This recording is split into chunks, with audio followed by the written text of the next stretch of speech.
De Gaulle, le seul type qu'en France on appelle encore le général sans que personne ne demande lequel. Aujourd'hui, on s'attaque au monument. On reprend ça depuis le début.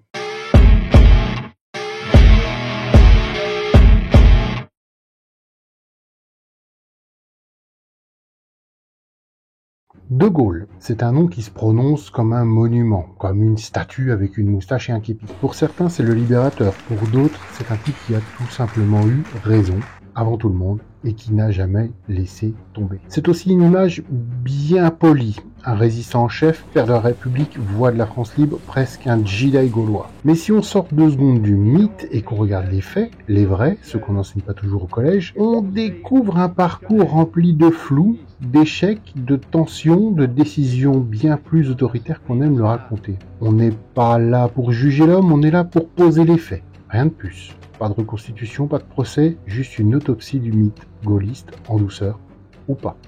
Nous sommes le 17 mai 1940. De Gaulle se voit filer une mission par le général Doumain, barrer la route de Paris. À ce moment-là, le colonel de Gaulle est aux manettes de la 4e DCR, une unité qui tient plus du duo bricolo et bricolette que d'une Panzer division à la française. Et pour la 4e DCR, on a clairement fait les fonds de tiroir. On a récupéré tout ce qui traînait dans la campagne de la Normandie jusqu'à la Lorraine et on a fait une unité avec ça.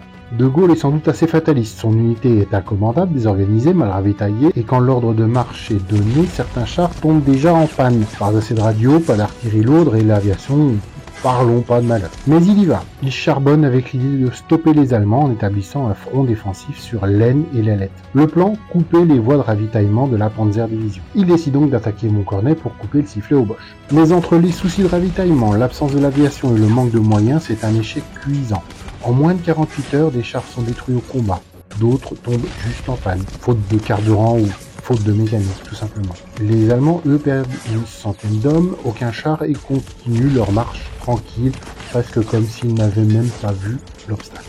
En vrai, l'attaque a eu le mérite au moins de ralentir une demi-journée les forces allemandes. C'est toujours ça de gagner. Si l'opération était un relatif fiasco, pour Doumain, la contre-attaque a rempli sa mission. Les Allemands ont dû demander des renforts. On appelle ça la méthode Coué. Pour De Gaulle, c'est une lueur d'espoir dans un moment dramatique. Il y montre un sang-froid et une capacité de leadership qui, il faut l'avouer, claque sa race. Et le vrai miracle, c'est sans doute d'avoir réussi à faire 25 bornes à une unité mécanisée aussi désorganisée, incapable de fonctionner en interarmes, sans artillerie, sans reconnaissance et sans appui aérien. Et pourtant, Moncornet, malgré son échec tactique, lui vaut une promo express. Il devient général à titre temporaire le 25 mai 1940. Les mauvaises langues diront qu'il a réussi une contre-attaque dans ces conditions-là, ça méritait au moins un grade de général. Et d'ailleurs, pour le fun fact, dès le 22 juin, l'autorité de Vichy lui retire son grade de général de brigade. Et il refusera toujours de le récupérer de son vivant. C'est seulement en 1970, après sa mort, qu'il est rétabli dans ses fonctions de général. Abbeville, acte 2, le retour du général. Enfin, pas encore général pour de vrai, mais ça ne saurait tarder. Nous sommes le 28 mai 1940. Le général, cette fois, repart au front. Cette fois, cap sur Abbeville, un verrou stratégique entre la Somme et la Seine. Les Allemands y tiennent un point clé qui coupe la France en deux, et l'enjeu est clair, faire sauter le verrou. Facile en théorie. Sauf que le mec repart avec la même unité que 10 jours plus tôt, l'escadrille Brico-Dépôt. Mais le bonhomme n'a pas peur, et encore une fois, il y va. Il attaque, il prend des risques, il avance. Mais comme à Moncornet, pas d'artillerie, pas d'aviation, pas de soutien.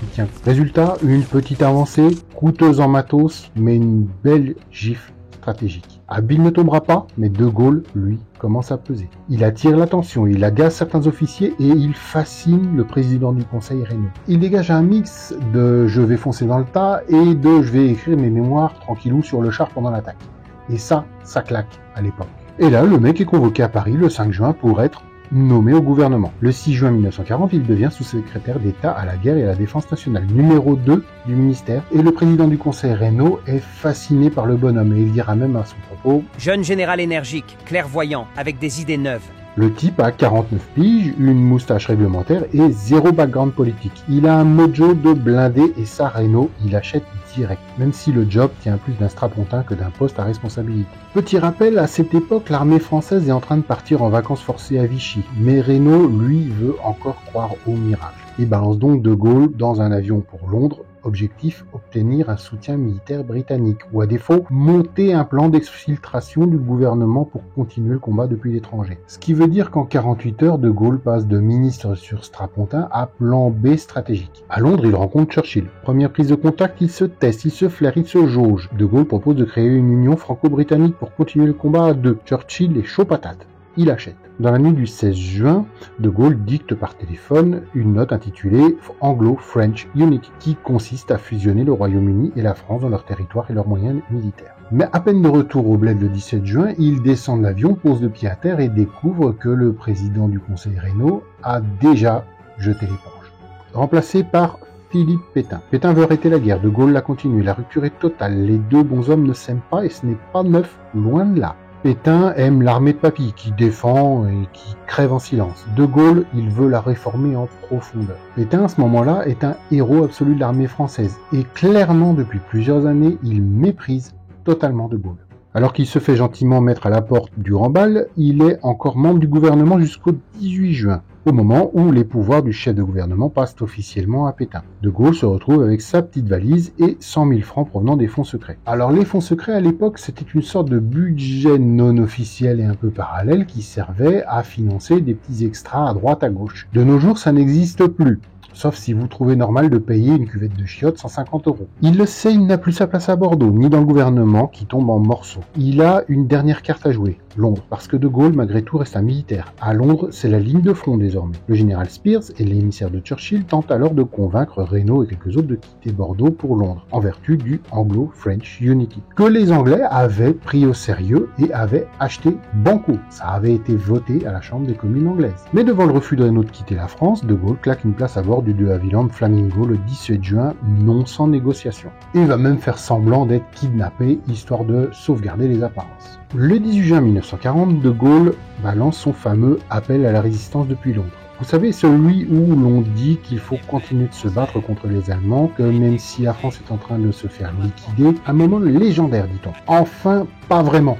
Parce que à ce moment-là, personne ne l'écoute très franchement, et en fait, à la BBC, personne n'a pensé à l'enregistrer. À l'époque, les Français sont soit au lit, soit en train de se faire bombarder. Le message bien connu, quant à lui, ne sera enregistré que le 22 juin, puis une nouvelle fois le 2 juillet, en vidéo. Ils l'ont loupé une fois, ils vont pas le louper deux. Alors, l'appel de De Gaulle, c'est un peu comme une bouteille jetée à la mer. Pas grand monde n'a entendu la cloche sonner. Mais après coup, les rediffusions ont du bon, et certains viennent résister de loin. Ainsi, Pierre Klostermann, futur as des as français, rejoint l'Angleterre via le Brésil, l'Uruguay et l'Afrique du Sud. Alors que son meilleur ami, Jacques Reminger, lui, quand le général de Gaulle va lui demander d'où il vient, il va lui dire à 2 stations d'ici, hein. En fait, il habitait à Londres. Maintenant, parlons des Alliés. Vous croyez vraiment que De Gaulle a été reçu à bras ouverts par les Anglais et les Américains?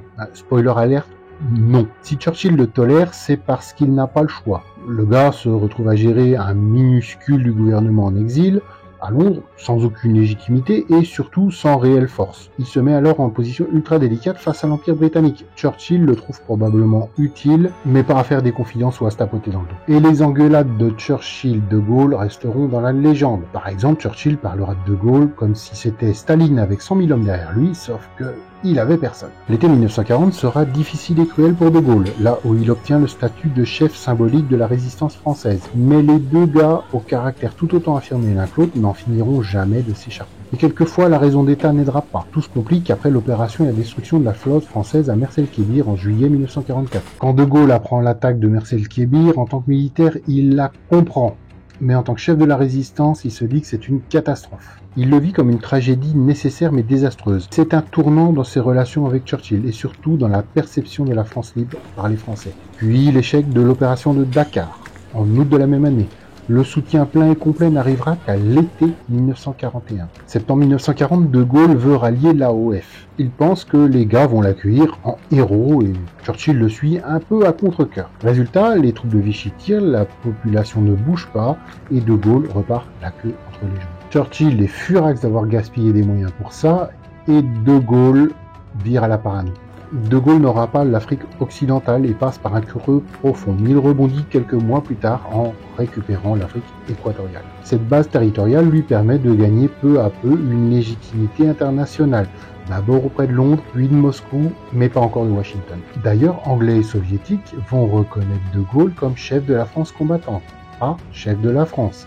Il y a toute une nuance derrière. Quant à Roosevelt, il l'ignore totalement. Trop indépendant, trop autoritaire, le président américain le ghost, comme on dit aujourd'hui, et l'Amérique veut se concentrer sur l'effort de guerre contre l'Allemagne, mais De Gaulle s'en fout. Comble de l'ironie, les USA garderont même des relations diplomatiques avec Vichy jusqu'en novembre 1942, ignorant royalement De Gaulle car il n'avait aucun mandat électif. Et pour eux, un militaire responsable d'un gouvernement, c'est juste un apprenti dictateur. Avec le débarquement en Afrique du Nord en novembre 1942, De Gaulle espère enfin être légitimé aux yeux de Roosevelt. Il se dit que peut-être après ce coup de maître allié, les États-Unis vont reconnaître sa position. Eh bien non, Roosevelt va miser sur un autre cheval, le général Giraud, car lui au moins il écoute, il est malléable et il casse pas les couilles. Et au fond, il choisit Giraud car malgré qu'il soit un militaire, il a un poste de commandant civil nommé par un gouvernement démocratique. Avec des grosses pincettes quand même. De Gaulle et Giraud cohabitent difficilement à la tête du CFLN, dans un duo de façade où les désaccords idéologiques et stratégiques dominent.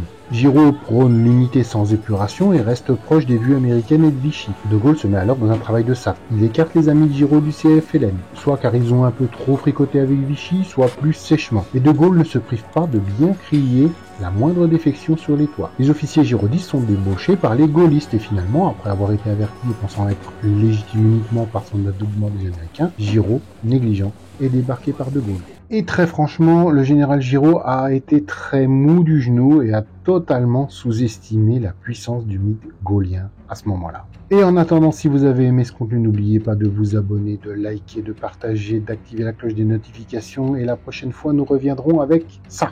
Ce pouvoir a une apparence, un carteron de généraux en retraite. Face aux États-Unis, De Gaulle la jouera toujours au jeu du plus con. L'appel du 18 juin, Roosevelt n'avait pas du tout kiffé la blague. Quand De Gaulle envahit de facto Saint-Pierre-et-Miquelon sans leur accord, il n'a pas aimé non plus. Ça mettra totalement en boule Roosevelt, mais paradoxalement, Churchill va trouver l'opération tout à fait normale et légitime. De Gaulle, ghosté par les Américains, va lui-même ghoster les Américains en retour et jouer la sérénade avec les Anglais. À la conférence de Casablanca, De Gaulle y va contraint et forcé par Churchill pour juste faire la gueule. Et paradoxalement, De Gaulle restera toujours sur une position d'emmerder les Américains et si besoin les Anglais, autant qu'il le pouvait. Et le gaullisme à ce moment-là, c'est une sorte de position de grandeur qui part du principe que quand on s'appelle France, on n'a pas à demander l'autorisation. Si Churchill tolérait De Gaulle et Roosevelt le ghostait, alors Staline, il s'en foutait royalement. Le chef des soviétiques, entre deux purges et trois offensives, n'accordait aucun crédit à ce Français en exil qui prétendait incarner une nation qui venait de rendre le thé à Hitler. De Gaulle, un moustachu de plus, sans armée, sans territoire, sans reconnaissance officielle, et même pas communiste. Pour Staline, c'était le cosplay présidentiel du moment, et franchement, ça l'amusait à peine. L'URSS reconnaîtra officiellement le GRPF en octobre 1944, soit après le débarquement, après la libération de Paris, quand il devient évident que le mec tiendra jusqu'au bout à la hargne et à l'ego. Le décor est donc planté entre le bulldog anglais, l'américain à roulette et tonton moustache soviétique. Et là, la claque diplomatique ultime.